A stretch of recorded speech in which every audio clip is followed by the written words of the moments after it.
Good afternoon. This is All India Radio. I'm Tanvi Taneja and with me is Anita Anand with the Midday News.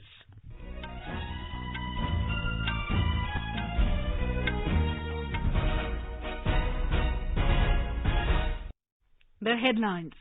Police Commemoration Day being observed today.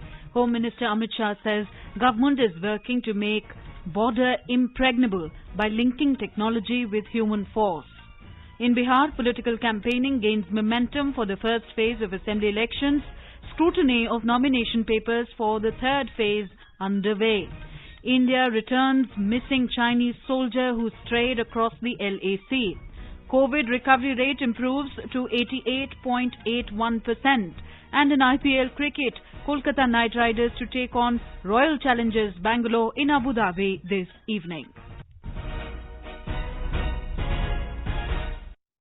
As the nation fights the COVID-19 pandemic, we begin with a message of precaution to stay safe and protected by following 3 simple steps. Wear a face mask, maintain 2 gaz ki duri for social distancing, and focus on hand hygiene and face hygiene. Now the news in detail. The Police Commemoration Day is being observed today. The day is observed on 21st of October every year to honor the loyalty and supreme sacrifice of police personnel for the nation. It was on this day in 1959 when CRPF scripted a saga of valor and sacrifice in the inaccessible, inhospitable terrain of Hot Springs in Ladakh. A patrol party of 20 personnel of CRPF and Intelligence Bureau had gone to search for a missing reconnaissance party when it was ambushed by the Chinese army. In spite of the sudden attack and the disadvantageous tactical position, they fought valiantly against the Chinese army personnel who were in large numbers and heavily armed. In this battle, 10 CRPF men were martyred in defense of the country. Vice President M. Venkaiah Naidu today paid homage to all police personnel who had laid down their lives in the line of duty on Police Commemoration Day. In a tweet, the Vice President said, "The nation is ever grateful to them for their sacrifice, valor and commitment." Prime Minister Narendra Modi today paid tributes to all the police personnel martyred in the line of duty on Police Commemoration Day. In a series of tweets, the Prime Minister said, Police Commemoration Day is about expressing gratitude to the police personnel and their families all across India. He said, their sacrifice and service will always be remembered. The Prime Minister said, from preserving law and order to solving horrendous crimes, from assistance in disaster management to fighting COVID-19, the police personnel of the country always give their best without hesitation. He said the country is proud of their diligence and readiness to assist its citizens. Home Minister Amit Shah today said that the government is working on making the border impregnable by linking technology with human force. The minister said this while addressing the Police Commemoration Day parade at the National Police Memorial in New Delhi. देश की सीमाओं की सुरक्षा, चाहे वो BSF हो, चाहे Assam rifle हो, चाहे सीमा सुरक्षा बल हो, चाहे आईटीबीपी हो, उन्होंने बहुत मुस्तैदी से की है। मगर इसके साथ साथ अब हम टेक्नोलॉजी को भी जोड़ना चाहते हैं। मानव बल के साथ टेक्नोलॉजी को जोड़कर देश की सीमाओं को अभेद बनाना, वो हमारा लक्ष्य होना चाहिए। और इस पर गृह मंत्रालय बहुत डिटेल काम कर रहा है। मुझे आशा है कि आने वाला परिवर्तन भी हमारे बहादुर जवान स्वीकारेंगे, अपने आप को तैयार करेंगे और टेक्नोलॉजी और तत्परता दोनों का मिलान करते हुए हम देश की सीमाओं को सुरक्षित कर पाएंगे। Mr. Shah also paid tribute to the police personnel who lost their lives in the line of duty. Mr. Shah assured the police personnel that they take care of the internal security of the country and the Narendra Modi government is always ready to protect them and their families.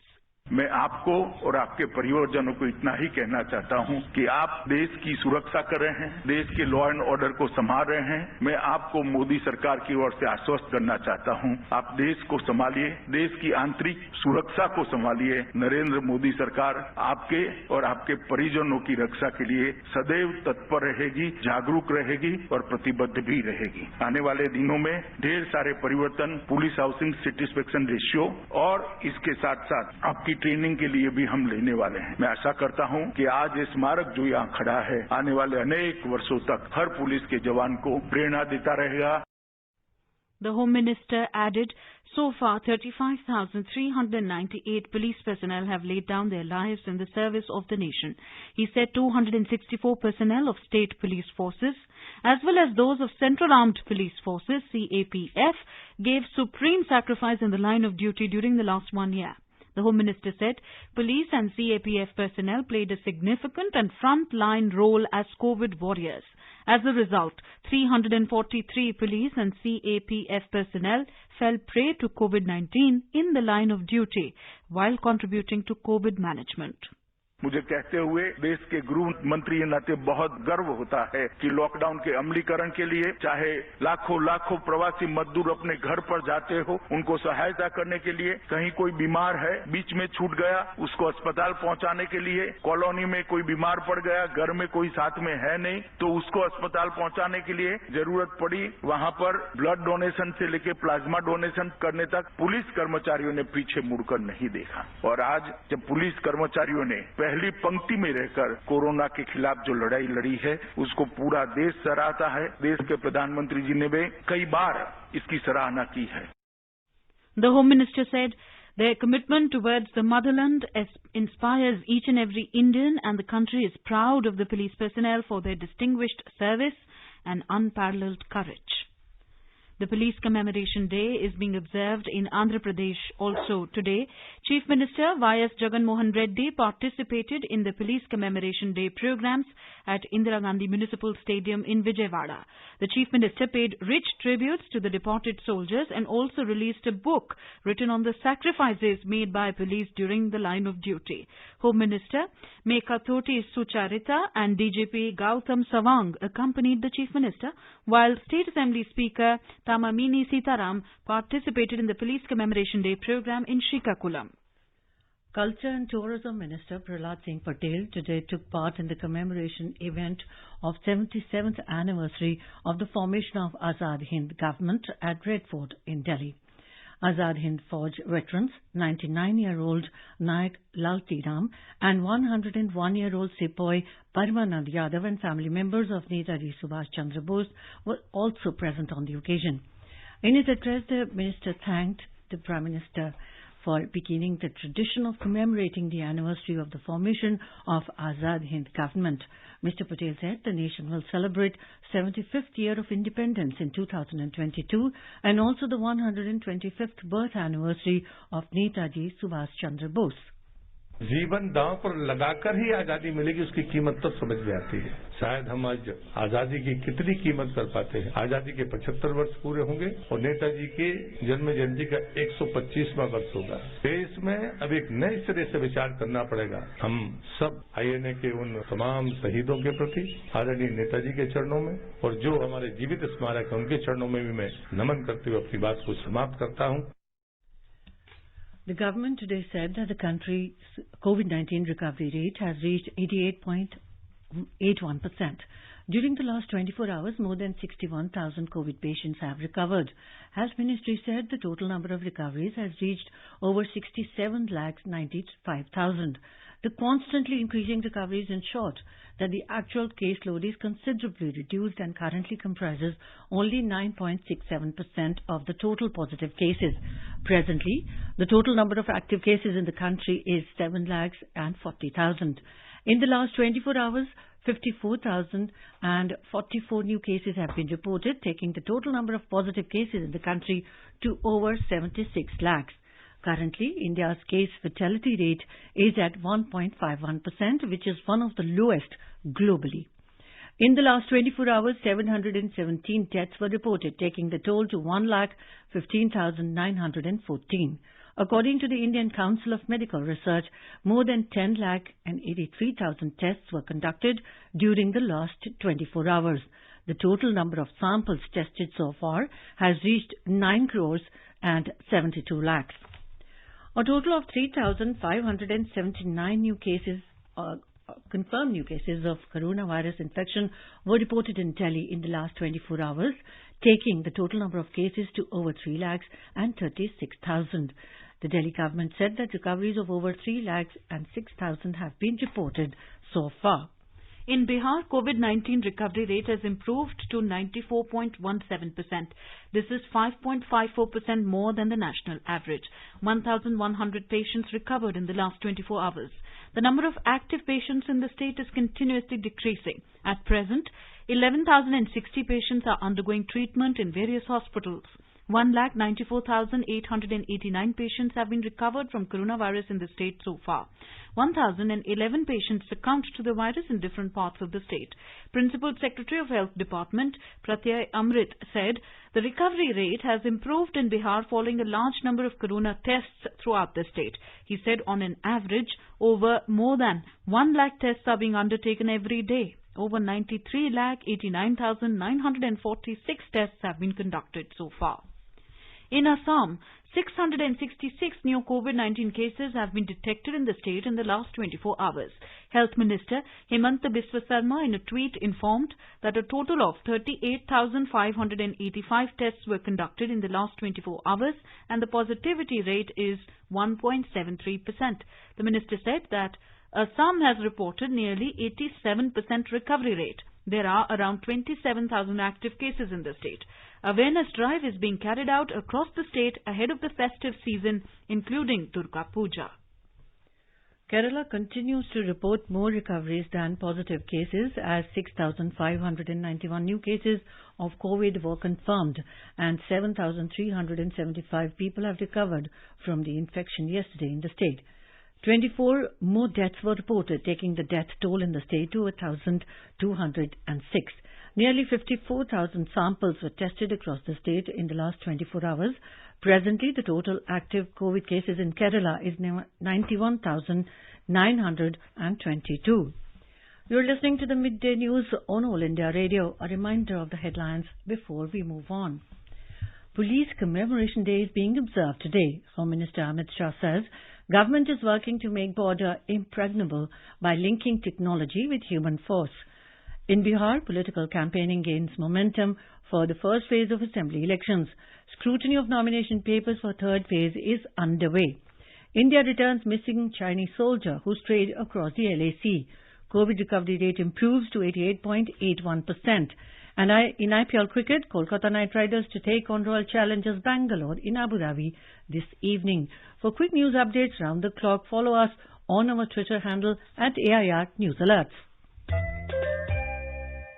चलो मिलकर एक शुरुआत करें, चलो एक फैसला आज करें, मास्क नहीं तो टोकेंगे, कोरोना को रोकेंगे, चलो एक इरादा करते हैं, चलो कुछ वादा करते हैं, मास्क नहीं तो टोकेंगे, कोरोना को रोकेंगे.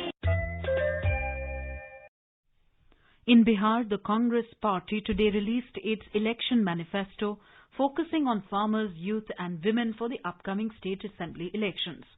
The manifesto, named Badlav Patra, Document for Transformation, was released jointly by Party General Secretary Randeep Surjewala, Senior Leader Raj Babbar and Shakti Singh Gohil at Sadakat Ashram in Patna. Mr. Surjewala said if voted to power, the Grand Alliance government will reject recently passed farm reform legislations. It will waive the agriculture loan and electricity bill of agrarian people of the state. The manifesto of the party says it will create opportunities for the youth. Better ecosystem would be developed for investment and industries in the state. Mr. Surjewala said that all religious circuits like Buddha, Sufi and others will be interconnected. The Lok Janshakti Party, LJP, also released its poll manifesto today for the state assembly elections, giving major thrust to employment, education, industry and health amenities to people.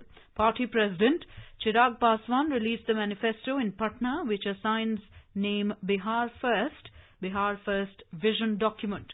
Mr. Paswan said if his party comes to power, it will check migration to other states, providing respectable jobs to the migrant people. The LJP president said a dedicated employment portal will be started. He said all vacant posts in government departments will be filled. He said IT parks and economic zones will be established. He said equal payment for equal work will be implemented. Mr. Paswan added the core competence of the state is agriculture, so every district will have food processing establishments. He said weaker sections of the society will get treatment facilities in private hospitals and the state government will provide subsidy. The LJP president alleged that the ruling government led by Nitish Kumar failed to meet the expectations of the youth during his 15-year tenure.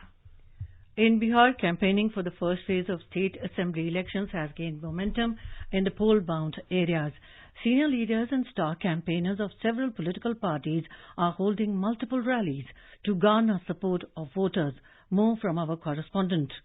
For NDA candidates, senior BJP leaders, star campaigners and union ministers are holding multiple rallies. BJP President JP Nadda will address public meetings in Betia and Motihari. Senior BJP leader and Defence Minister Rajnath Singh will hold public meetings at Sanhaula, Barhara and Chainpur. BJP leader and Chief Minister of Uttar Pradesh, Yogi Adityanath, addressed a rally in Jamui. He alleged that people of Bihar still have haunting memories of previous tenures of RJD. Mr. Adityanath said they were indulged in promotion of kidnapping and crime. JDU President Nitish Kumar addressed a public meeting in Kesaria. Mr. Kumar alleged that RJD is making false promises of 10 lakh jobs and the opposition has no solid blueprint for development of the state. RJD leader Tejasvi Prasad Yadav will hold 10 public meetings today in support of candidates of Grand Alliance. Dharmendra Kumar Rai, AIR News, Patna.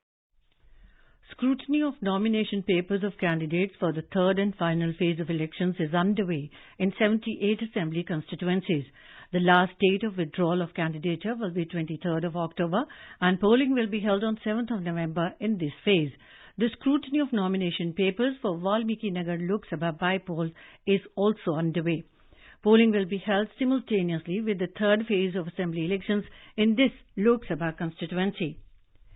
In Karnataka, 15 candidates in Sira and 16 candidates in RR Nagar remain in fray after the scrutiny of nominations for the state assembly by-polls to be held on 3rd of November. The counting of votes will be taken upon 10th of November. There are 2,15,693 voters in Sira and 4,60,401 eligible voters in RR Nagar. There are 267 polling stations and 63 auxiliary polling booths in Sira and 381 main polling booths and 297 auxiliary polling booths in RR Nagar. For the total of 1,008 polling stations in both the constituencies, the election office in the state has organized 2,034 ballot units and 2,034 control units and 2,034 VVPATs. For the complaint management, a helpline has also been provided to the voters to ensure free and fair election. 42 flying squads and 35 static surveillance teams are deployed in both the constituencies. In Ladakh, the dispersal of polling parties and the security personnel to all the 294 polling stations has been completed. Polling for the 6th General Council elections for Ladakh Autonomous Hill Council, LEHDC, Leh, will be held tomorrow. Our correspondent has filed this report. The 3-day-long dispersal of polling parties, polling materials and the security personnel deployed to different polling stations in the 26 constituencies of LHDC Leh is completed today. The election authority has dispatched the final batches of poll staff and the materials to 174 polling stations under security arrangement in all COVID-19 SOPs. The polling parties were equipped with COVID-19 protective gear and also provided with packed lunch boxes. Meanwhile, District Election Officer for LHDC election, AG Zargas, has uploaded the Sub-Divisional Magistrate, Returning Officer, Assistant Returning Officer, Nodal Officer for Transport, Nodal Officer for EVMs, Zonal Sectorial Magistrate, Zonal Sectorial Police Officer and all other officers and officials engaged in the process for successful and the smooth conduct, hassle-free dispersal of men and materials from the district headquarters Leh amidst COVID-19 pandemic. With Ramesh Chandra, this is Youngson Rolma for Air News from Leh, Ladakh. Chhattisgarh Chief Minister Bhupesh Baghel has written a letter to Prime Minister Narendra Modi expressing his gratitude for determining the rate of ethanol production from surplus paddy by the Chhattisgarh government at 54 rupees 87 paise per litre. The Chief Minister has requested that the surplus paddy purchased from the farmers of the state should be allowed to reach biofuel directly to the ethanol plants so that the paddy sold to the ethanol plants in the state can be sold directly by the farmers. He said that the permission to produce ethanol directly from surplus paddy will aid in the economic progress of the farmers of the state. Haryana state has the best Anemia Mukt Bharat AMB index amongst 29 states in the country. The Anemia Mukt Bharat, an initiative of the Ministry of Health and Family Welfare and UNICEF, has been launched to reduce the prevalence of anemia all over India. This information came to light during the 8th governing body meeting of State Health Society of National Health Mission NHM in Chandigarh. Additional Chief Secretary of Health Department Rajiv Arora said in a recently released scorecard of the Anemia Mukt Bharat AMB index by the Ministry of Health and Family Welfare, Haryana was ranked at the top slot with an AMB index of 46.7. He said there are 34 national programs being run under NHM. Further, he also apprised that it was for the first time in the year 2019-20 that the state has achieved 93% of the immunization. This is All India Radio giving you the news. देखिए film जगत के कई मशहूर कलाकारों के साथ भगवान श्री राम के जन्म स्थान अयोध्या से रामलीला डीडी नेशनल पर लाइव 17 से 25 अक्टूबर रोज शाम 7 बजे से रात 10 बजे तक और इसका पुनः प्रसारण 18 से 26 अक्टूबर डीडी भारती पर सुबह 9 बजे से दोपहर 12 बजे तक और दोपहर 3 बजे से शाम 6 बजे तक डीडी नेशनल पर। India has returned the missing Chinese soldier today. The Chinese soldier had strayed across the LAC and was apprehended in Demchok sector of eastern Ladakh by the Indian troops on the 18th of this month. The Chinese Defence Ministry in a statement said, according to the relevant agreement between China and India, the People's Liberation Army soldier who went missing while helping local herdsmen find the lost yak near the China-India border on Sunday. Chinese Defence Ministry added he has been returned to the Chinese border troops by the Indian Army early this morning. The Chinese Army had notified the Indian Army about the missing soldier. The Indian Army in a statement had said, as per established protocols, he will be returned back to the Chinese officials at the Chushul-Muldo meeting point after completion of formalities. Under the Vande Bharat mission, the special flight to China, which was scheduled on Delhi-Guangzhou sector on 23rd of this month, has been postponed due to technical and scheduling reasons. Now this flight will be operated on Delhi-Wuhan Delhi sector on 30th of this month. Indian Embassy in Beijing said this in a notification today. Eligible OCI card holders and Indian nationals can reach out to Indian Embassy on helpdesk.beijing@mea.gov.in for any assistance in this regard. Another Vande Bharat mission flight earlier scheduled on Delhi-Guangzhou sector on 30th of October has been cancelled as of now. This is part of the 7th phase of Vande Bharat mission, which started on 1st of October. The Ministry of External Affairs in a statement said, as on 15th of October, 18.32 lakh Indians have been repatriated through different modes of Vande Bharat mission.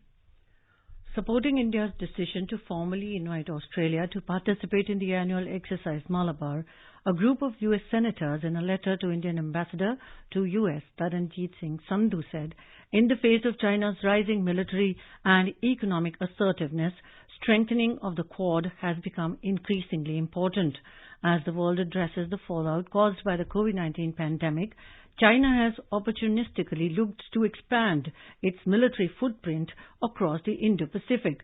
In response to these actions, the US has signaled its increased commitment to the region with the newly proposed Pacific Deterrence Initiative, which will complement the Asia Reassurance Initiative Act, ARIA, to provide a more robust military presence. The U.S. Secretary of State Mike Pompeo will pay a 2-day visit to Sri Lanka and the Maldives this month. Pompeo will hold bilateral discussions in Colombo on 28th of October, as per the spokesman for Sri Lanka's foreign ministry, but gave no details. Pompeo will also be likely to stop in the Maldives capital of Mali for hours on the same day. The Maldives Foreign Ministry said in a statement that incoming visits of official foreign delegations will be announced once a visit is scheduled and confirmed. U.S. President Donald Trump campaigned in the state of Pennsylvania yesterday. He said he needed a second term in the White House to ensure a successful recovery from the pandemic and its economic fallout. At an airport rally in Erie, Trump warned that Democratic rival Joe Biden would decimate the state's energy and manufacturing jobs. Mr. Trump told supporters, "This is an election between the Trump super recovery, which is happening right now, and a Biden depression." He added, if Americans wanted to open schools, an open economy, and a safe, healthy, thriving country, they should vote for him. Joe Biden had earlier criticized Trump for failing to confront the pandemic and rushing to reopen the economy. He also criticized him for belittling safety measures such as social distancing and wearing masks. Former President Barack Obama will campaign in the state for the Democratic candidate today. Back home in Karnataka, Chief Minister B.S. Yediyurappa conducted aerial survey of flood-hit districts of Kalburgi, Vijayapura and Yadgir today. Speaking to media in Ballari before his departure for aerial survey, the Chief Minister said that reports are sought on the losses incurred from the district administration, saying that funds are available with district administration to take up rescue and relief measures.